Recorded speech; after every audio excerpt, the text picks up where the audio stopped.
তোমার স্ত্রী পরকীয়ায় আসক্ত, তোমার স্ত্রী মোবাইলে পরের পুরুষ দেখে আসক্ত, সেদিন বুঝবা বাপ দুনিয়া কত কঠিন। সেদিন আর আখিরাতের জাহান্নামের আগুন জ্বলতে হবে না, তোমার হায়াতে তোমার কলিজার মধ্যেই জাহান্নামের আগুন জ্বলে উঠবে। এক চরিত্রহীন নারী, বেপর্দা বেহায়া নারী যার জুটে বিবাহিত স্ত্রী হিসাবে, তার জীবনে আর জাহান্নাম লাগে না, ওইটাই যথেষ্ট। কসম আল্লাহ, ওইটাই যথেষ্ট। এজন্য তাফসীরের মধ্যে আছে রব্বানা আতিনা ফিদ দুনিয়া হাসানা ওয়া ফিল আখিরাতি হাসানা ওয়া কিনা আযাবান নার। এই আয়াত আমরা সবাই পারি না, এই দোয়াইটা অধিকাংশ মুসলমান এই দোয়াইটা পারে। ইমাম সাহেবরা, ওলামায়েরা, ওয়াইজরা, আউলিয়ারা, সব শ্রেণীর মুসলমান নেককাররা বেশি বেশি এই দোয়াটা পড়ে, রব্বানা আতিনা ফিদ দুনিয়া হাসানা। আল্লাহ দুনিয়ায় আমাকে যা হাসানা, যা পবিত্র, যা উত্তম তা দেন। পুরা দুনিয়া লাগবে না আমার, উত্তমটা দেন, হালালটা দেন। ওয়া ফিল আখিরাতি হাসানা, আখিরাতেও মাওলা আমারে যা উত্তম তাই দিয়েন। ওয়া কিনা আযাবান নার, আর মাওলা আপনি আমারে জাহান্নামের আযাব থেকে বাঁচায় দিয়েন। এই দোয়া। এখন এই দোয়ার অনেক তাফসীর আছে।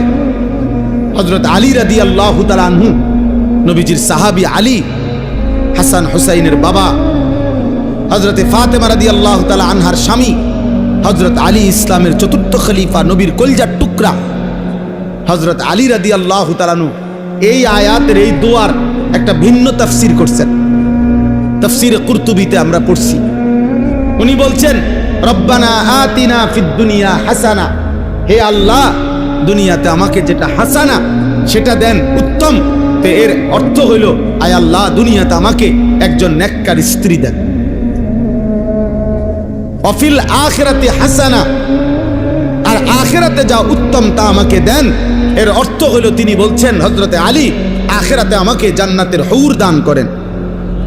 আর 3 নাম্বার, ওয়াকিনা আযাবান নার, আল্লাহ আমারে জাহান্নামের আযাব থেকে রক্ষা করেন। এর অর্থ হইল আল্লাহ আমাকে মন্দ স্ত্রী, মন্দ নারী থেকে হেফাজত করেন।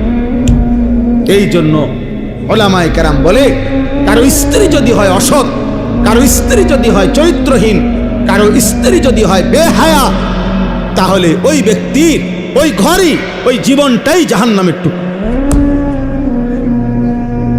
জাহান্নামের টুকরা।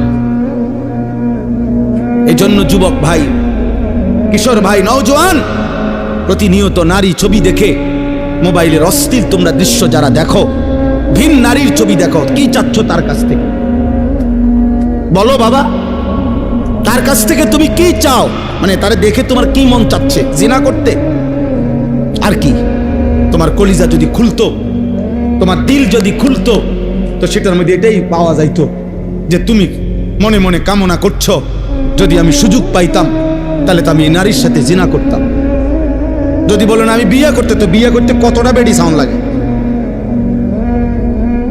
কথা বোঝেন নাই? যদি বলো যে না আমি বিয়ে করার জন্য চাই, তো বিয়ে করতে কত বেডি চাইতে হয়?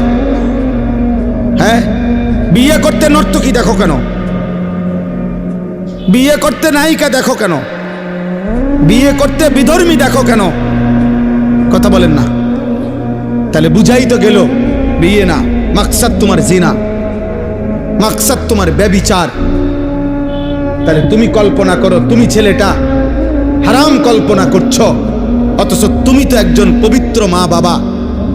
যেই মা বাবা স্বামী স্ত্রী ছিল, ইসলামের বিধান মেনে, আল্লাহর হুকুম মেনে বিবাহের পবিত্র বন্ধনে একত্র হয়ে ওই স্বামী স্ত্রীর পরম ভালোবাসা, হালাল পদ্ধতিতে বিবাহের পবিত্র সম্পর্কের মাধ্যমে তুমি এই পৃথিবীতে আসছো। এবার তুমি যা করতে চাচ্ছ সেটা তো হারাম সম্পর্ক ছাড়া আর কিচ্ছু না। তাহলে এর পরবর্তী প্রজন্ম যদি তোমার হাত ধরে আসে, তো সেটা কি উত্তম হবে না নিকৃষ্ট হারাম হবে?